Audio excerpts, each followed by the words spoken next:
मृत्युञ्जयाय रुद्राय नीलकण्ठाय शम्भवे अमृतेशाय शर्वाय महादेवाय ते नमः।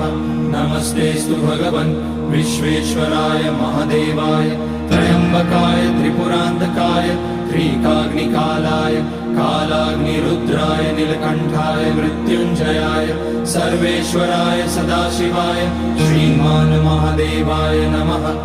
ॐ नमः शम्भवाय च मयोभवाय च नमः शङ्कराय च मयस्कराय च नमः शिवाय च शिवतराय च।